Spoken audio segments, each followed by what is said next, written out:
સુરતના ખડોદરા વિસ્તારમાં ગત 31મી માર્ચના રોજ એક અજાણી વ્યક્તિનો મૃતદેહ મળી આવ્યો હતો। પ્રાથમિક તબક્કે અજાણ્યાની તપાસમાં મૃતકનું નામ શંકર કંચન પટેલ હોવાનું સામે આવ્યું હતું।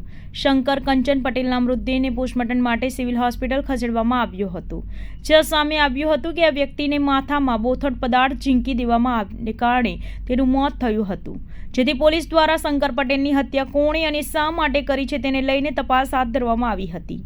શંકર કંચન પટેલ રાત્રે ગમે ત્યાં સૂઈ જતો હતો, તેનું ખાસ કોઈ ઠેકાણું હતું નહીં, જેથી તપાસ કરનાર ટીમને શરૂઆતમાં મુશ્કેલીનો સામનો કરવો પડ્યો હતો। જો કે શંકર પટેલને ઓડિશાના વતની વિજય સાહુ સાથે મિત્રતા હોવાનું સામે આવ્યું હતું। બંને વચ્ચે છેલ્લી મુલાકાત પણ રાત્રિના સમયે થઈ હતી, જેમાં બંને વચ્ચે ચા નાસ્તાને લઈને ઝઘડો થયો હતો। આ ઝઘડામાં જ વિજય સાહુએ હત્યા કરી નાખી હતી। બાદમાં તે નાસી ગયો હતો। આથી પોલીસે ટીમ બનાવીને વિજય સાહુને ઝડપી લીધો હતો। વિજય સાહુને રૂપાલી સોસાયટી સોમનાથ ચાની હોટલ આગળ શૌચાલય પાસે ખટોદરા પંચશીલ નગર ખાતેથી ઝડપી લેવાયો હતો। વિજયની પૂછપરછ દરમિયાન જાણવા મળ્યું હતું કે ચા નાસ્તાને લઈને ઝઘડો થયો હતો।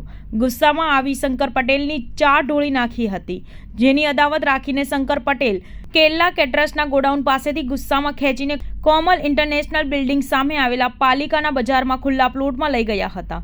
ત્યાં રાત્રિના અંધારાનો લાભ લઈને માથાના ભાગે પથ્થર વડે માર મારી હત્યા કર્યાની કબૂલાત કરી હતી। ગઈ તારીખ 31/3/2024ના રોજ ખટોદરા પોલીસ સ્ટેશનની હદમાં કોમલ સર્કલ પાસે એસએમસીનું કમ્પાઉન્ડ છે, ત્યાં એક અજાણ્યા માણસની ડેડ બોડી મળી હતી। પ્રાથમિક દ્રષ્ટિએ અકસ્માત મોત જેવું લાગતું હતું, જેથી ખડોદરા પોલીસે એને એક અકસ્માત નોંધ લઈ અને પોસ્ટમોર્ટમ માટે મોકલવામાં આવી હતી, જ્યાં પીએમ રિપોર્ટ દરમિયાન જાણવા મળેલ કે એમના માથામાં કોઈ બોથડ પદાર્થ મારી અને એમનું મોત નિપજાવવામાં આવેલ છે। અને આ માણસ મરણ જનાર કોણ છે એની તપાસ દરમિયાન ક્રાઇમ બ્રાન્ચને ખબર પડી હતી શંકર કંચનલાલ પટેલ નામનો એક 45 વર્ષનો માણસ છે, અને જે બમરોલી વિસ્તારમાં રહેતો હતો અને ઘણીવાર રોડ પર પણ સૂઈ જતો હતો।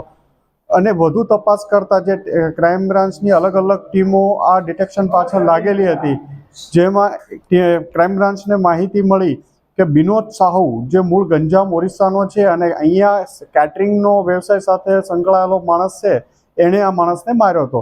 તો ક્રાઇમ બ્રાન્ચની ટીમે એને પકડી એની પૂછપરછ કરતા આ બંનેને 5-7 દિવસ પહેલા એટલે કે 27 તારીખ આજુબાજુ બંનેને કંઈ ચા નાસ્તો કરવા બાબતે ઝઘડો થયેલો હતો, અને આ ઝઘડામાં આ બંનેને તે દિવસે રાત્રે કમ્પાઉન્ડમાં ઝઘડ્યા અને આને માથામાં પથ્થર મારી દેતા એનું મૃત્યુ નિપજેલું હતું।